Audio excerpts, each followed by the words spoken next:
এই অংশটুকু যুবক যুবতীরা খুব ভালো করে শুনেন। দিনী বোন যাদের বয়স হায়েজ হয়ে গেছে, যাদের হায়েজ হয়েছে এখান থেকে শুরু করে সবাই, যারা বালেগ হয়েছে আমরা ছেলেরা, সবাই ভালো করে কথাটা শুনেন।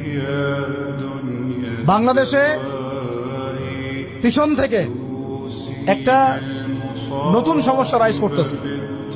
সমস্যাটা হচ্ছে, এমনিতেই আমাদের ছেলে মেয়েদের মধ্যে হারাম সম্পর্ক ছিল। এর স্কুলে কলেজে বিশ্ববিদ্যালয়ে যাচ্ছে, ফ্রি মিক্সিং এ পড়াশোনা করছে, বাসায় পর্ন দেখছে, ওখানে গিয়ে মেয়ের সাথে হারাম সম্পর্ক হচ্ছে, তারপরে প্রেমের সম্পর্কের নামে জেনা হয়ে যাচ্ছে, জেনা হওয়ার পরে ছেঁকা খেয়ে মাদক, তারপরে গান বাজনা বাদ্যযন্ত্র ইত্যাদি ইত্যাদি, জীবনটা শেষ।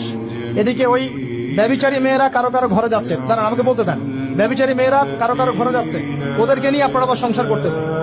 এই হচ্ছে না সিচুয়েশন। একজনের 5টা গার্লফ্রেন্ড, একজনের 4টা গার্লফ্রেন্ড, আরেকজনের 3টা বয়ফ্রেন্ড, 4টা বয়ফ্রেন্ড। এই ধাপগুলো পার হয়ে হয়ে এরা সংসারের জীবনে আসতেছে, যখন বয়স হয়ে যাচ্ছে 25-30। সমস্যা কিন্তু এটা ম্যাক্সিমাম সবার ক্ষেত্রে হচ্ছে বলবো না, অনেক একটা বড় অংশ এই সমস্যা ফেস করতেছে। এর মধ্যে এই ফ্রি মিক্সিং এর মধ্যে শুরু হয়েছে নতুন একটা জিনিস, যে ভালোবাসার আবার লিঙ্গ কি, ভালোবাসার আবার এখানেই শুরু হয়েছে ছেলে ছেলে জেনা করা, মেয়ে মেয়ে জেনা করা, ছেলে ছেলে জেনা করা, আর কি বললাম বলেন, মেয়ে মেয়ে জেনা করা। নাউজুবিল্লাহ। এটা কমে লুত, এর শাস্তি আসবে যদি আমরা তওবা করে ফিরে না আসি।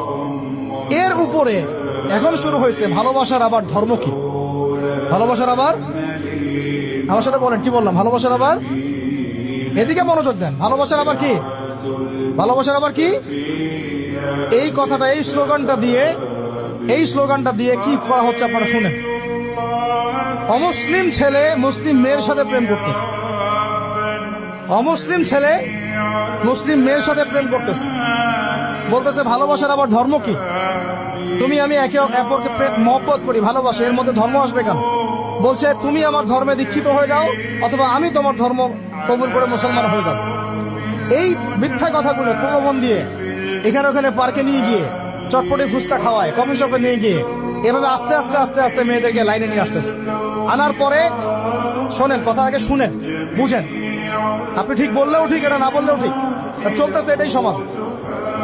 এখন কথা হচ্ছে, আমরা যদি আমাদের বোনদের ইজ্জতকে বাঁচাইতে চাই, এই বিষয়টা সম্পর্কে সচেতন থাকতে হবে।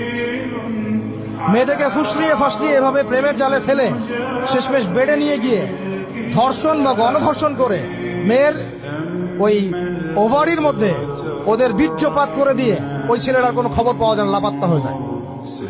কোন কোন ক্ষেত্রে টাকার বিনিময়ে মেয়েদেরকে পাচার করারও অভিযোগ পাওয়া গেছে। এবং এই কাজটার নাম তারা সংঘবদ্ধভাবে দিয়েছে, এর নাম নাকি লাভ জিহাদ। নাউজুবিল্লাহ।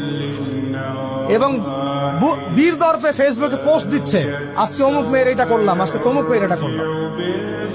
ভিতর থেকে একটা চক্র কাজ করতেছে, এবং এই চক্রের কেউই মুসলিম না, এই চক্রের কেউই কিন্তু মুসলিম না।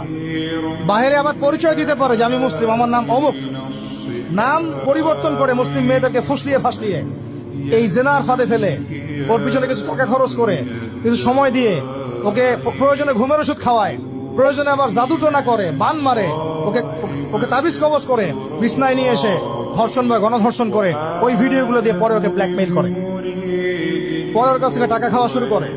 কোন ক্ষেত্রে মেয়েদেরকে পাচারও করে দিচ্ছে। আমাদের মেয়েদেরকে বলতেছি, কোন অবস্থাতেই কোন মুসলমান ছেলের সাথেও কোনো অবৈধ সম্পর্কে যাবেন না। আর অমুসলিম হলে তো কোনো কথাই নাই। অমুসলিমের সাথে আপনার কিসের প্রেমের সম্পর্ক? একটা চট দিয়ে দাঁত ফেলে দাও দরকার মেয়ে। অমুসলিম ছেলের সাথে তোমার কিসের প্রেমের সম্পর্ক? পরে যখন এই ছেলেগুলো তোমাকে নিয়ে রেপ করে রাখবে, তখন তোমার আক্কেল হবে? তখন তোমাদের হুঁশ ফিরবে? তখন এসে আমাদের কাছে মেসেজ করতেছে, আমার এই সমস্যা হয়েছে, আমাকে এখন আমি কি করব বলেন। আমাদের ওয়াইফদের কাছে মেসেজ করে, এরকম এরকম হয়েছে আমার সাথে, আমরা কি করব বলেন। তোমাকে কে যাইতে বলছো এই ছেলের কাছে? তুমি তোমার ইজ্জত ওখানে, তুমি তোমার পায়জামা কিভাবে খুললা সেখানে, আর কিভাবে বলবো বলেন। তুমি একজন মুসলিম ঘরের মেয়ে, তোমার ইজ্জতের দাম নাই, তোমার সম্মানের দাম নাই, তোমার ইজ্জত আবরুর দাম নাই। তুমি কেমন করে নগ্ন হয়ে বাইরে ঘুরতে পারো?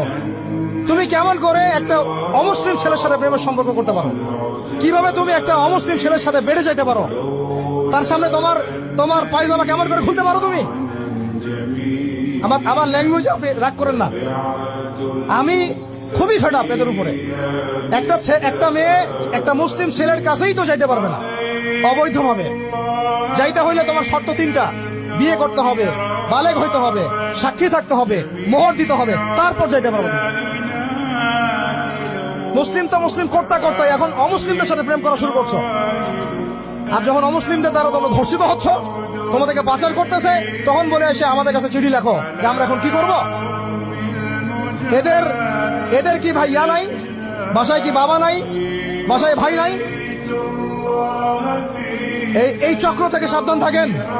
আর আমাদের সমাজে যারা দায়িত্বশীল, রাষ্ট্রের যারা দায়িত্বশীল, যারা উপরের লেভেলে আছেন, এই বিষয়গুলোর উপর কঠিন দৃষ্টি দেওয়ার জন্য আমি রিকোয়েস্ট করব। আমরা কিন্তু কোনো ধর্মের মানুষের সাথে কোনো দ্বন্দ্ব চাই না। চাই আমরা যে 50-60 বছর থেকে একসাথে বসবাস করতেছি, আমরা কি কোনোদিন কারোর সাথে মারামারি করছি? কোনোদিন দেখছেন যে খ্রিস্টান মুসলিম মারামারি হচ্ছে, ইহুদি মুসলিম মারামারি হচ্ছে বাংলাদেশে, হিন্দু মুসলিম মারামারি হচ্ছে বাংলাদেশে? দেখেছেন কখনো? এখন কি নতুন করে শুরু হলো এগুলা? আল্লাহ রাব্বুল আলামিন আমাদের দ্বীনি ভাইদেরকে বুঝদান করেন, বোনদেরকে বুঝদান করেন। কোন অবস্থাতেই মেয়েদেরকে আপনি এভাবে ছেড়ে দিয়েন না বাইরে। কোন অবস্থাতেই একটা মেয়ের হাতে অকালে মোবাইল ফোন তুলে দিয়েন না। কোথায় যাচ্ছে খোঁজ রাখেন, কার সাথে মিশছে খোঁজ রাখেন। একটা বাড়ির সম্মান নষ্ট হয়ে গেলে কখনো ফিরে আসে না। একটা মেয়েকে অপহরণ করেছিল রাজা দাহির, মুসলিম মেয়েকে।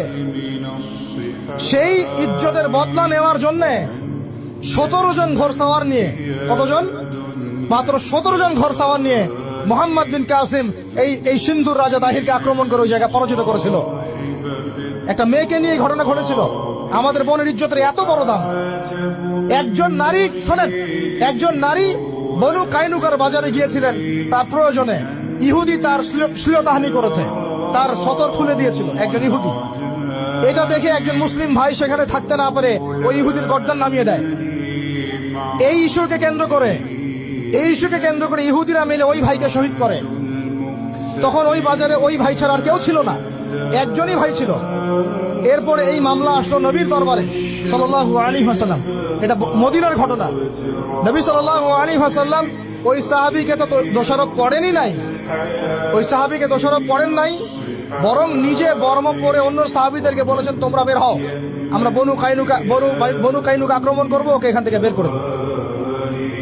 একজন দ্বীনি বোনের ইজ্জতের বদলা নেওয়ার জন্য পুরো বনু কাইনুকার ইহুদিদের সাথে যুদ্ধ হয়েছে। আর আমাদের বোনরা স্বেচ্ছায় ইজ্জত বিলি দিচ্ছ। তোমরা হচ্ছে মাটির তলে চলে যাও, তোমাদের বেঁচে থাকার চেয়ে মাটির তলে চলে যাও। তোমরা নিজেরা স্বেচ্ছায় ইজ্জতের বিসর্জন দিচ্ছ। আমি ইয়াং ছেলেপেলেদেরকে বলছি,